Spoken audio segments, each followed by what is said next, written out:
No matter the size or specialty of a healthcare facility, they all have one thing in common. They need talented workers for their environmental services teams. The team at Southwest Medical Center shows us how IT, maintenance, and housekeeping are integral parts to the daily care and running of a healthcare facility.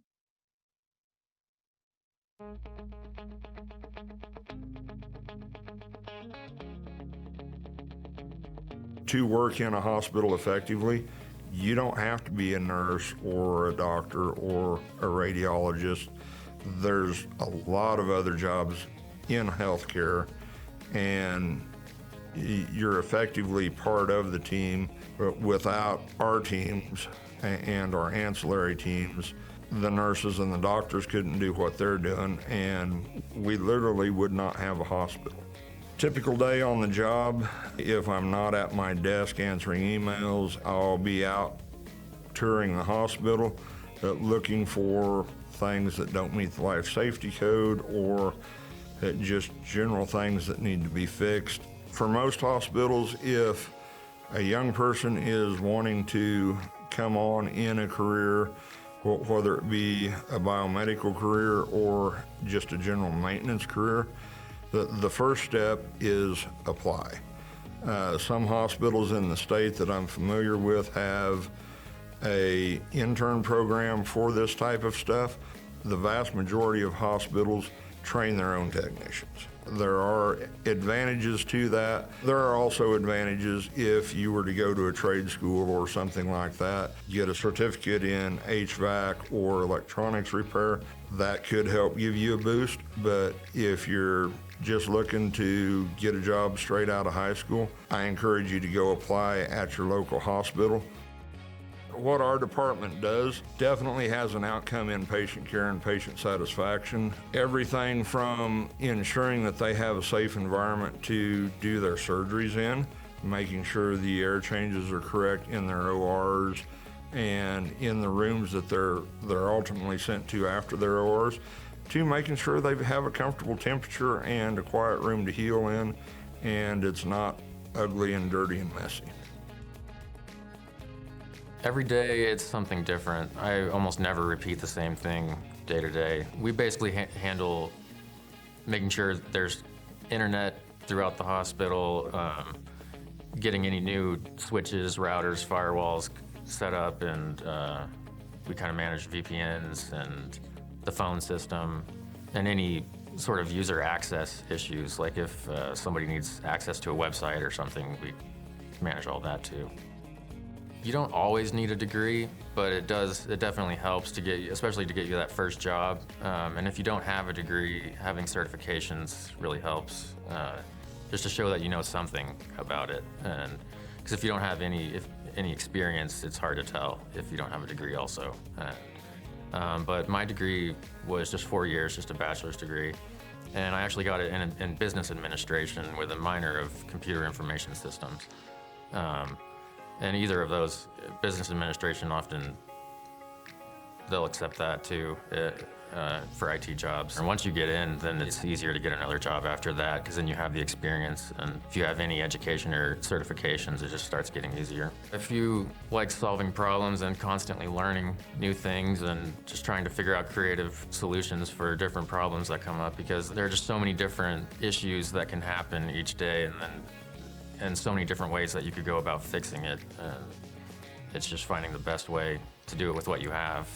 It never gets boring because there's always something new that you're learning and having to deal with, and it's just fun to learn something new all the time. Like that just to me keeps it from ever getting boring. The environmental service is very essential. We protect from any infections, any bacteria, and you want a clean environment. What I like about my job is supporting my staff, being there for them, continue to guide and lead them, teaching them, and making us grow. My staff, what they do is they go clean their patient rooms, make sure everything's sanitized. And the other staff that I have that clean offices, I go check if they have everything they need. When I clean a patient room, we of course have our chemicals. We'll go in and spray the room. We'll have our rags and we'll go around the room. We'll get the high-touch items as far as your doorknob, your light switch, the bed. We do top to bottom. We do the bed buttons and then the mattress and go on the way down. Sometimes when I'm walking around checking areas, I get to meet a lot of people and visitors that come in, or they need my help, or they need help going to where they're gonna go. And I love talking to them, and especially the comments that they say that this is a clean hospital, you all doing a good job. It's very rewarding. I enjoy working with the people. I enjoy working for the patient, for the visitors, helping people. That's a very rewarding job that makes you feel good.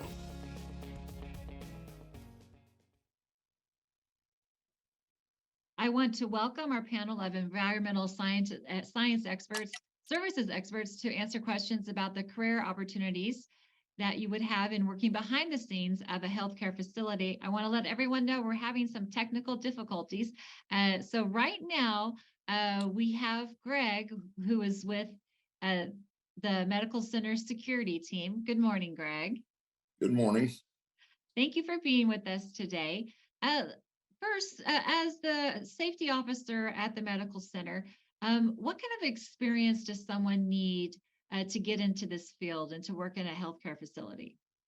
A lot of it is going to be taught. Most of the safety officers I know have started out as maintenance personnel and moved up into the safety officer position. It does require that you have a good head for reading codes, and so you can maintain compliance with those. It also requires a lot of curiosity. The role that a safety officer plays in a healthcare facility is important. Tell us a bit about how you impact the well-being of the patients and healthcare professionals in your hospital. Impacting the well-being and of everybody in the facility. Basically, that is my main job.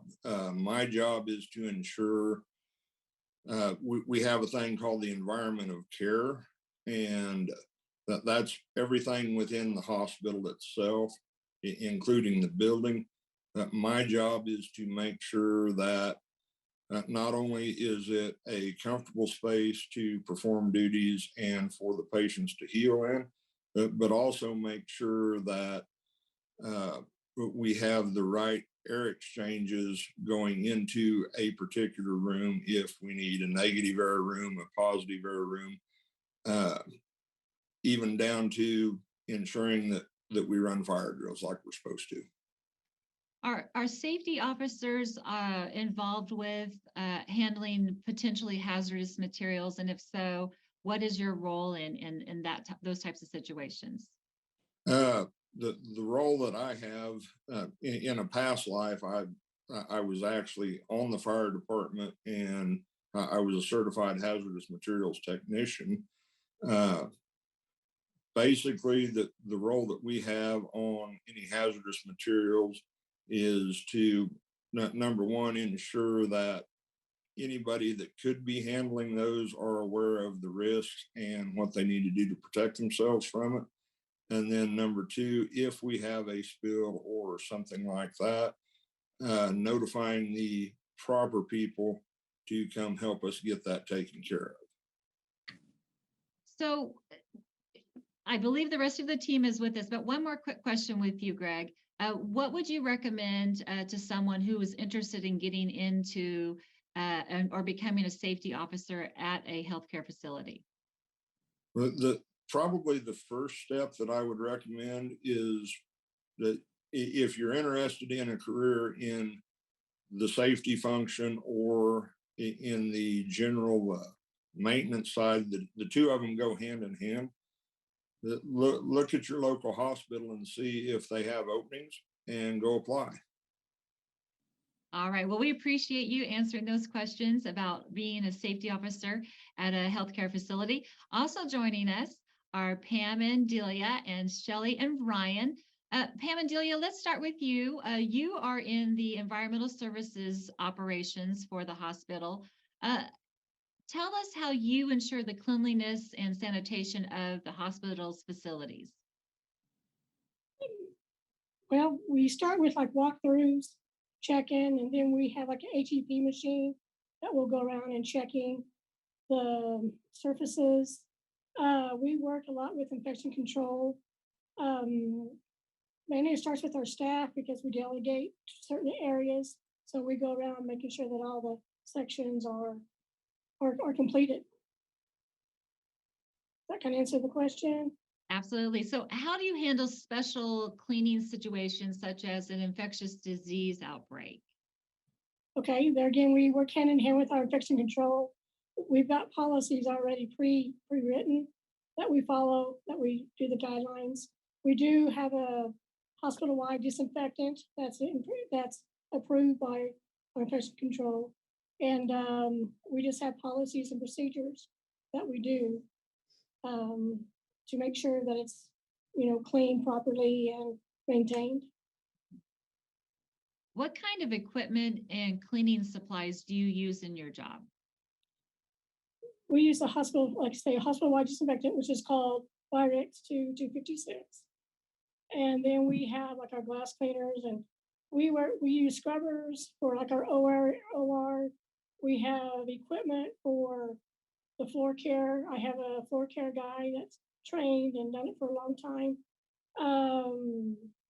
Your basic chemicals that you'd use at home, like your glass cleaner, your disinfectant, and then of course we have a spotter for like degreaser items like out there, and we have special where we use microfiber rags and mops and then mop handles.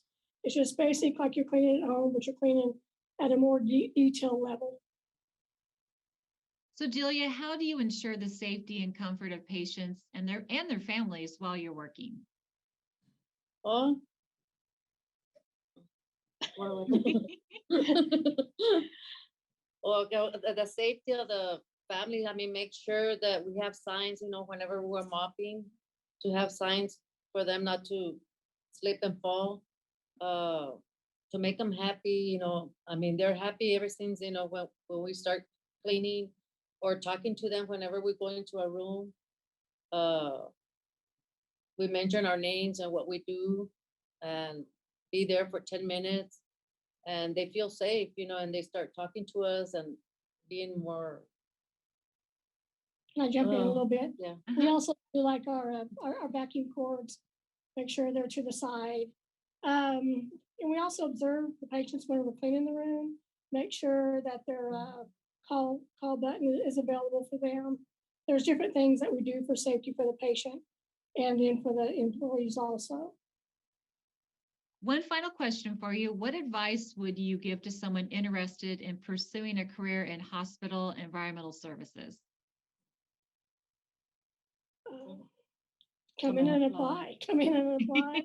We do the basic training. We try to fit you because we know there's people that like working on their own, and there's some that's better working in the patient room. It may not be for everybody, but there's different jobs that is needed. Different areas. That we generally try to fit the individual to where they need to be. I guess the best advice is, come and apply and be motivated employee. Well, thank you both very much. Turning our attention now to a hospital's IT team, we have Shelly and Ryan. IT, with all the technology that is happening in the world, it's pretty important to make sure that the Wi-Fi is working and for folks. But IT in a hospital, I would imagine there's a lot more to that. Oh, absolutely. Besides making sure that users' computers are up, printers are working, scanners, all of the hardware, we also take care of all the software that runs in a hospital. Anytime there's a new piece of software that we're implementing, we're responsible for leading the project, making sure that everything gets built correctly, and making sure we have a successful rollout of the software. So yeah, absolutely.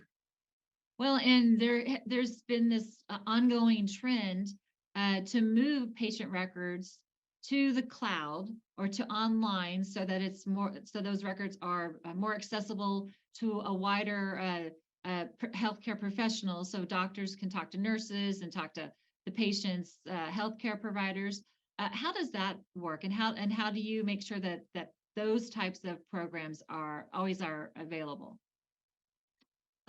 Well, for our department, we actually have 3 nurses that work in here. They helped with the build of those systems to make sure that from nursing to the physician to lab to radiology, all of that information flowed correctly.